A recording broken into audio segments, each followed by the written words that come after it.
Bismillahirrahmanirrahim. Assalamualaikum warahmatullahi wabarakatuh. Berjumpa lagi dengan saya, Pak Handoko, di dalam kanal YouTube saya.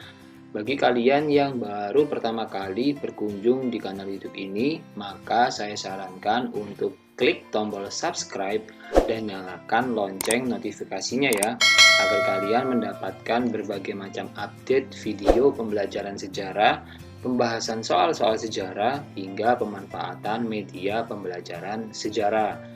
Nah, di dalam video ini Pak Handoko akan mencoba membahas soal sejarah SPM UNES tahun 2018 untuk kode soal 1832.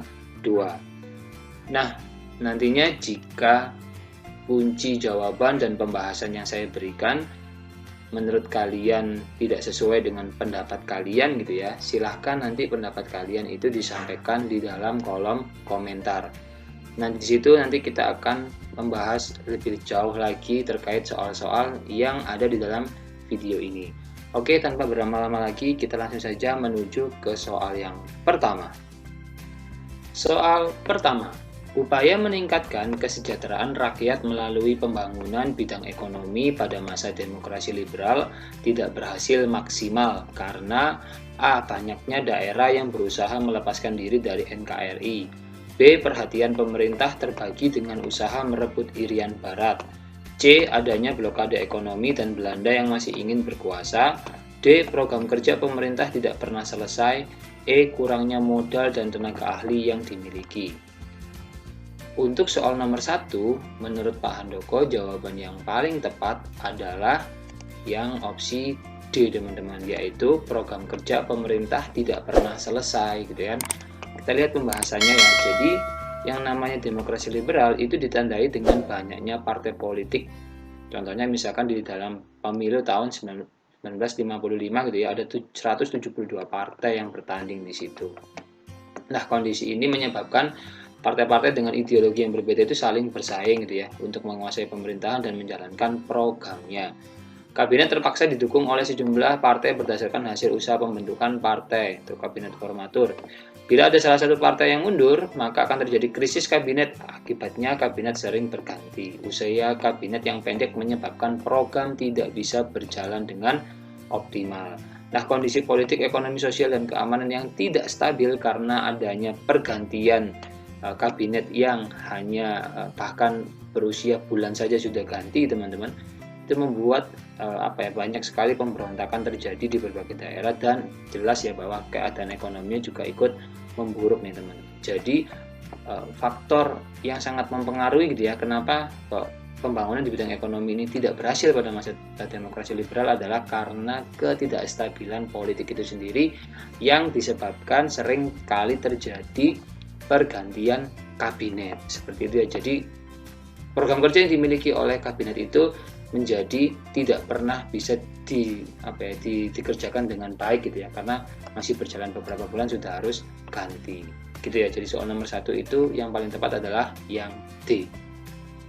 Kita lanjut ke soal nomor 2. Kebijakan politik pemerintah Orde Baru pada masa awal berkuasa adalah A. Mencabut hak politik warga negara yang masuk organisasi PKI dan ormasnya. B. Menerapkan kebijakan monoloyalitas warga negara pada pemerintah. C. Mewajibkan aparatur negara masuk organisasi Golkar.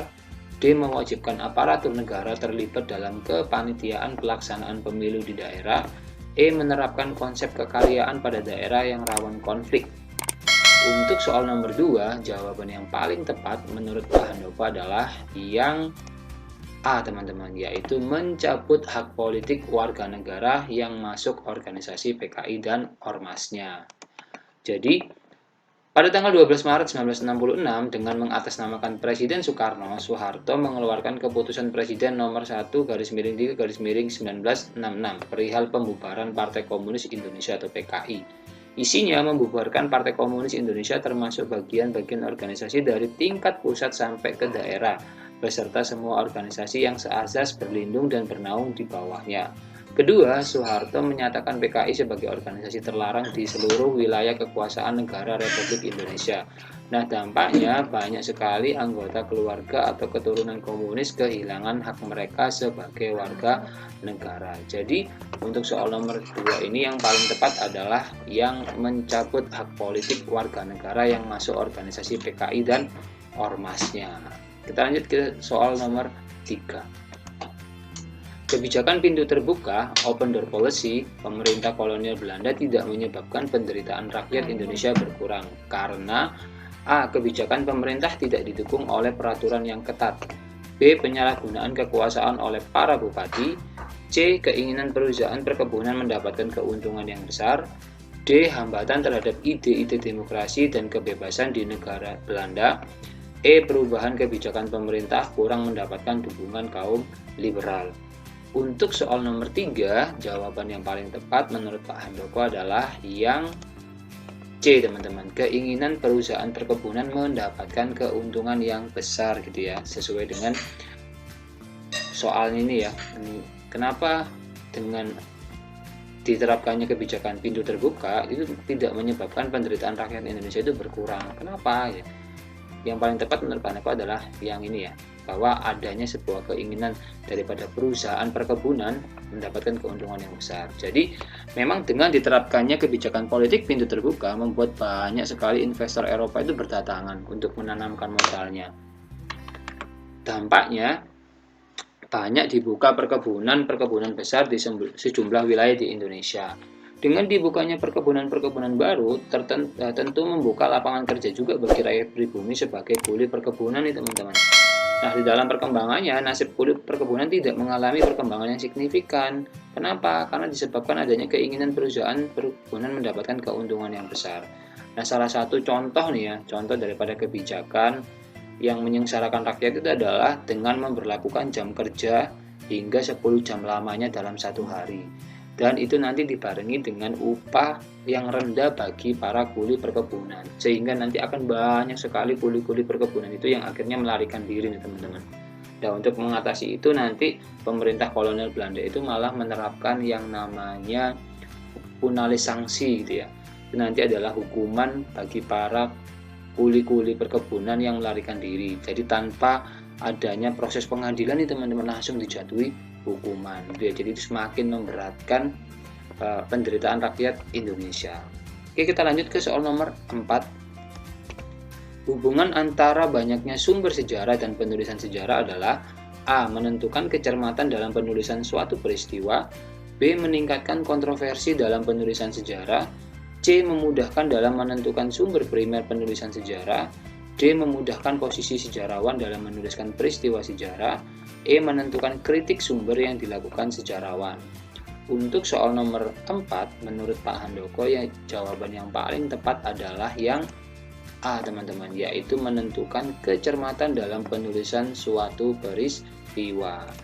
Jadi pengumpulan sumber sejarah yang relevan ya dengan penelitian yang akan kalian lakukan itu harus didapatkan sebanyak-banyaknya nih teman-teman ya, sebanyak-banyaknya. Nah, kenapa? Karena nanti itu dapat mendorong sejarawan lebih cermat dalam melakukan penafsiran sampai penulisan sejarah nih teman-teman. Jadi dengan banyaknya sumber sejarah, kita itu sebagai seorang yang sedang melakukan penelitian sejarah itu bisa memberikan gambaran yang lebih lebih cermat ya. Maksudnya lebih cermat ini contohnya misalkan sumber A itu mengatakan tentang A gitu ya. Kemudian nanti ada lagi sumber yang lain itu mengatakan sesuatu hal yang berbeda dengan sumber A, padahal mereka sama-sama sedang menceritakan tentang sebuah peristiwa yang sama gitu teman-teman. Jadi nanti banyaknya sumber sejarah itu bisa membuat kita itu membandingkan gitu ya. Mana nih kira-kira sumber sejarah itu yang isinya itu bisa dipercaya, dan juga mana sumber sejarah itu yang nantinya sifatnya hanya melengkapi saja gitu ya. Jadi dengan semakin banyaknya sumber sejarah itu menurut Pak Handoko membuat seorang sejarawan atau mereka yang sedang melakukan penelitian sejarah menjadi lebih cermat dalam hal nantinya menulis sebuah peristiwa sejarah gitu ya. Kalau yang B ini jelas salah ya, ini kan meningkatkan kontroversi. Justru karena dengan sedikitnya sumber sejarah yang berhasil dikumpulkan itu malah membuat sebuah penulisan sejarah menjadi kontroversi gitu ya, karena minimnya sumber yang digunakan. Kemudian memudahkan dalam menentukan sumber primer, penulisan sejarah ini juga kurang tepat gitu ya. Jadi besar sedikitnya itu sebenarnya menentukan sumber primer itu tidak ditentukan dari banyaknya sumber sejarah yang dikumpulkan, karena itu nanti berkaitan dengan tahapan kritik sumber sejarah atau verifikasi gitu ya. Dilihat dari fisiknya, dilihat dari ejaannya dan lain sebagainya itu ya. Jadi tidak ada pengaruhnya dengan banyaknya sumber sejarah yang berhasil dikumpulkan. Kemudian memudahkan posisi sejarawan dalam menuliskan peristiwa sejarah juga menurut Pak Handoko kurang tepat ya. Kemudian menentukan kritik sumber yang dilakukan sejarawan. Nah ini hubungannya dengan verifikasi tadi teman-teman. Melakukan kritik gitu ya, kritik terhadap sumber.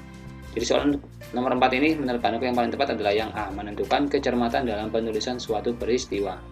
Kita lanjut ke soal nomor 5. Kehidupan sosial ekonomi masyarakat masa Kerajaan Tarumanegara adalah A. Mengenal sistem kalender tertuang dalam prasasti Cirauteun.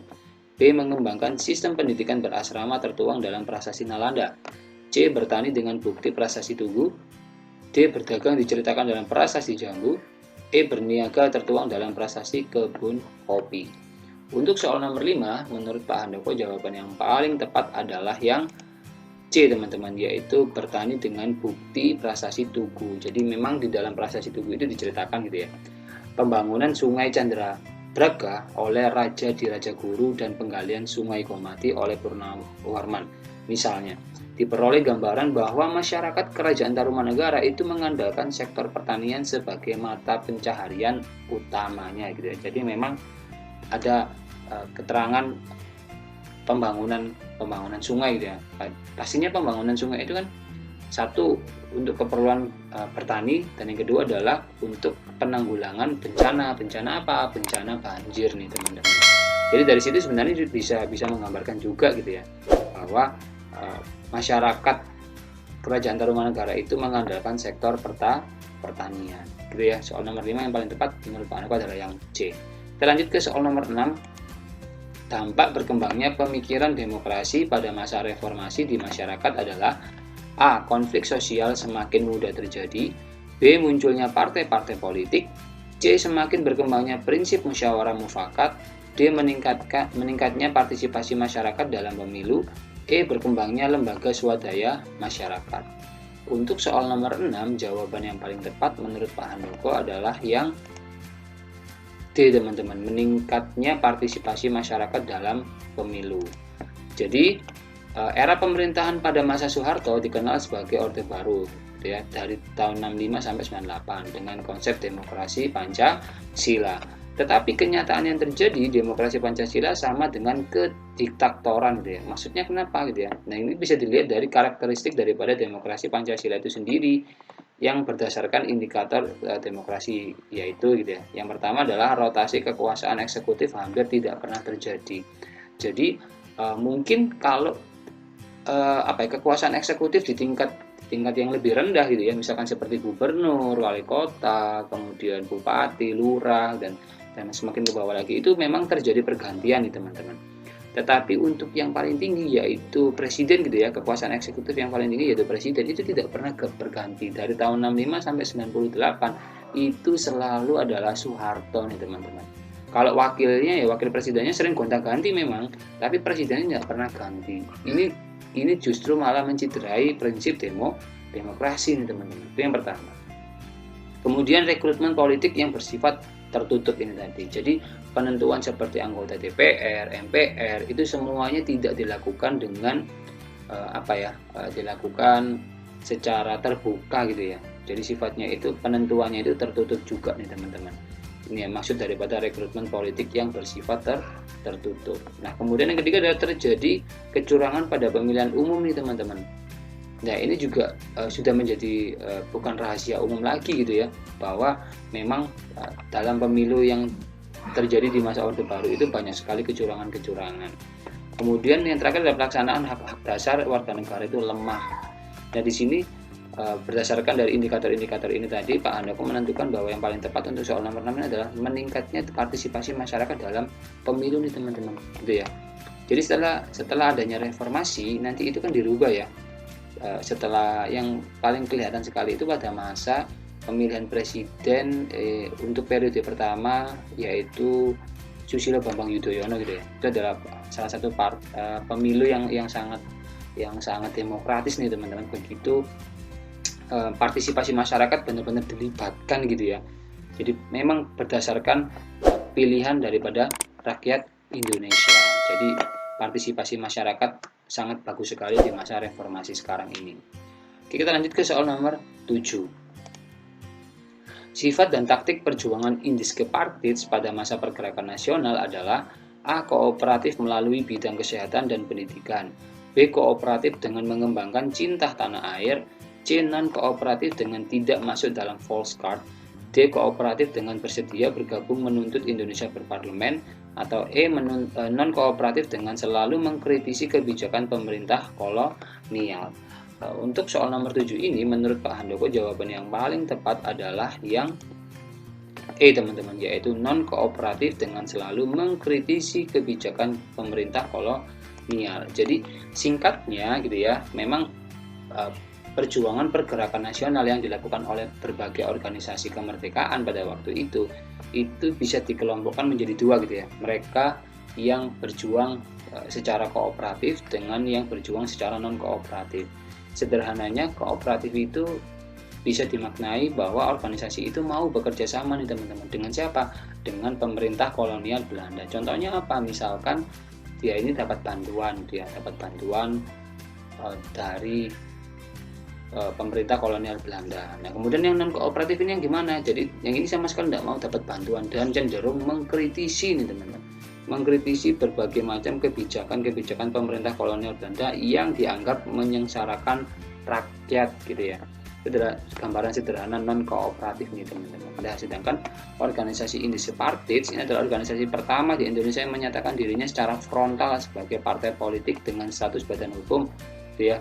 Nah, organisasi ini nanti akan disahkan oleh pemerintah kolonial Belanda pada tanggal 19 Maret 1913. Nah, awalnya Indische Partij ini ditolak nih oleh pemerintah kolonial Belanda nih teman-teman. Kenapa? Karena dianggap akan membangkitkan rasa nasionalisme rakyat Indonesia. Dan jelas ya bahwa itu akan mengancam pemerintahan kolonial Belanda. Nah, ini adalah merupakan nilai radikal pertama dari organisasi Indische Partij gitu ya. Kemudian yang kedua yaitu surat kabar The Express yang penuh sindiran dan kritik pemerintah kolonial. Dan ketiga adalah tulisan khusus 3 serangkai gitu. Jadi memang mereka ini itu tadi ya, sesuai dengan pilihan daripada yang E ini, yaitu selalu mengkritisi kebijakan pemerintah kolonial Belanda melalui tulisan-tulisannya gitu, baik yang nanti dimuat di surat kabar mereka yaitu The Express atau tulisan daripada tokoh-tokohnya nih. Indische Partij ini terkenal dengan tokoh-tokohnya yaitu 3 serangkai ya. Ada Ki Hajar Dewantara, ada Cipto Mangunkusumo, dan ada Douwes-Dekker gitu ya. Ernest Douwes-Dekker atau yang dikenal dengan nama Danudirja Setiabudi setelah beliau masuk Islam gitu ya. Nah, nantinya yang paling terkenal gitu ya, yang paling terkenal adalah tulisan daripada Ki Hajar Dewantara yaitu berjudul All Netherland Was gitu ya, yang bisa dimaknai sebagai andaikan aku ini adalah orang Belanda. Dia mengkritik tentang rencana pemerintah kolonial Belanda yang akan merayakan 100 tahun kemerdekaan mereka dari bangsa Prancis gitu ya. Jadi soal nomor 7 ini yang paling tepat adalah yang non kooperatif nih teman-teman, dengan selalu mengkritisi kebijakan pemerintah kolonial Belanda. Wah, tidak terasa kita sudah berada di penghujung video pembelajaran ini teman-teman.